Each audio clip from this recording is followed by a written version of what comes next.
படம் வந்து இன்னைக்கு மதியானம் பலாசோ தேட்டரில் பார்த்தேன். ரொம்ப சூப்பராக இருந்தது. ஏன்னா சைக்காலஜியில் வந்து ஒன்று சொல்லுவாங்க, ஏன்னா மேம் சொன்ன மாதிரி ராக்கெட் ஃபீலிங்ஸ் அண்ட் என்ன சொல்கிறது ஆத்தென்டிக் ஃபீலிங்ஸ். ராக்கெட் ஃபீலிங்ஸ் தான் போலியான ஃபீலிங்ஸ், ஆத்தென்டிக் ஃபீலிங் தான் ரியாலிட்டி. எப்போ ஒரு கோவம் நமக்கு ஆத்தென்டிக்காக உண்மையிலேயே வரும்னா, ஒரு ஃபியர், அதாவது பயம் இருக்கும் போதோ, ஒரு இன்ஜஸ்டிஸ், நமக்கு ஒரு அநியாயம் நடக்கும் போது, ஒரு லாஸ், ஒரு இழப்பு வரும் போது தான் உண்மையான கோவம் வரும். ஸோ இந்த படம் ஏன் அவ்வளோ ஆத்தென்டிக்காக இருக்குன்னா, இந்த ஃபியர், இன்ஜஸ்டிஸ், லாஸை வந்து ரொம்ப பியூட்டிஃபுல்லாக ஒவ்வொரு கேரக்டருக்குள்ளேயும் நம்ம டேரக்டர் வினோத் ராஜ் சார் காமிச்சிருந்தாங்க. அண்ட் ஒரு படம், நல்ல படம் வந்து ஒரு கம்ஃபர்டபுளான ஆளை டிஸ்டர்ப் பண்ணணும், ஒரு டிஸ்டர்ப்டாக இருக்கிற ஆளை கம்ஃபர்ட் பண்ணணும்.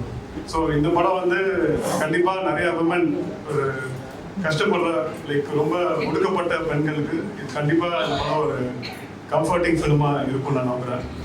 And most importantly sound, like நம்ம எல்லாம் ட்ரெடிஷ்னலாக டப்பிங் பண்ணி தான் நாங்களாம் பழகிருக்கோம். இது வரைக்கும் நான் லைவ் சவுண்ட் நான் ஷூட் பண்ணதில்லை. பட் இந்த படத்தில் ஒரு ட்ரோன் ஷாட்டு கூட ரொம்ப லைவாக இருந்தது சவுண்டு. சவுண்ட் டிசைனர் அழகிய பூஜன் சாருக்கு வாழ்த்துக்கள். ஏன்னா நிஜமாவே இட் வாஸ் வேர்ல்ட் கிளாஸ் இந்த சவுண்ட் டிசைன். இதுக்கு அகாடமி கூட அவங்க அனுப்புவாங்கன்னு நான் நம்புகிறேன். Definitely it was worth it. இந்த சவுண்ட் டிசைன் பார்த்துட்டு நிஜமாவே நான் கூட நினைச்சேன், லைக் மிஷ்கின் சார் சொன்ன மாதிரி நம்ம கூட மியூசிக்கே இல்லாமல் why not we also try with live sound அப்படின்னு சொல்லிட்டு. அண்ட் மியூசிக்கும் அந்த ஒத்தையடி அந்த சாங்கை யூஸ் பண்ணியிருந்தாங்க. என்னடா இந்த சாங் போடுறாங்க, ஒருவேளை சிவகார்த்திகேயன் சார் ப்ரொடக்ஷனால அவங்க சாங் போடுறாங்க போல இருக்கு அப்படின்னு நான் அப்படிதான் நினைச்சேன் நான். பட் அந்த சூரி சார் சடனாக டிரான்ஸ்ஃபார்ம் ஆகி பட்டு பட்டு பட்டுன்னு போட்டு அடிக்கும் போது ஐயோ இதுக்கு தான் அந்த சாங் போட்டாங்களா அப்படின்ற மாதிரி ஒரு அண்ட் அந்த சேவலோட கால் கட்டப்பட்டது. அது மேபி ஒரு எப்படி சொல்றது, அந்த பொண்ணோட காலும் கட்டப்பட்டிருக்கு. கடைசியில் அந்த சேவலை அறுத்துருவாங்க. இப்படிதான் ஒவ்வொரு பொம்பளையும் என்ன சொல்றது, அவங்களோட ஆசையை ஸ்டாப் பண்ணி அறுக்குறாங்க அப்படின்ற மாதிரி நான் புரிஞ்சுக்கிட்டேன். அண்ட் இந்த ஆட்டோ ஷேர் ஆட்டோவோட பியூட்டிஃபுல்லான ஒரு கேரக்டரைசேஷன் எனக்கு ரொம்ப ரொம்ப பிடிச்சது. ஏன்னா நானும் பார்த்துருக்க ரோட்டில் இந்த மாதிரி வண்டி நிற்கும் போது போகும்போது இந்த இதை பிடிச்சி இழுப்பாங்க, அது பயங்கரமாக நமக்கே டென்ஷன் ஆகும். பட் இந்த படத்தில் அது காமெடியாக இருந்தது. இன்னைக்கு ஆஃப்டர்நூன் சார் கூட இருந்தாங்க, பயங்கரமாக ஒரு ரெஸ்பான்ஸ் இருந்தது அந்த ஆட்டோ சீன்ஸ் எல்லாம். And last but not least, இந்த கிளைமேக்ஸ் சீனில் வந்து எப்படின்னா ஜாதி பார்த்து, லைக் இன்னொரு ஜாதியில் என் பொண்ணு வந்து கல்யாணம் பண்ணிடக்கூடாது, என்னோட தங்கச்சி கல்யாணம் பண்ணிடக்கூடாது, என் மாமா பொண்ணு கல்யாணம் பண்ணிடக்கூடாது அப்படின்ற ஒரு இதுவாக இருக்கும் போது ஒரு சாமியார் கிட்ட கூப்பிட்டு போகிறாங்க. அந்த சாமியார் வந்து தன் சொந்த ஹஸ்பண்ட் முன்னாடி, சொந்த அப்பா முன்னாடி, சொந்த அண்ணா முன்னாடி அந்த பொண்ணை வந்து டெஃபரெண்டாக தொடக்கூடாத இடத்துலையோ இல்லை ஒரு இன்அப்ராப்ரியேட்டா அவன் பண்ணுறான் அந்த சாமியார்.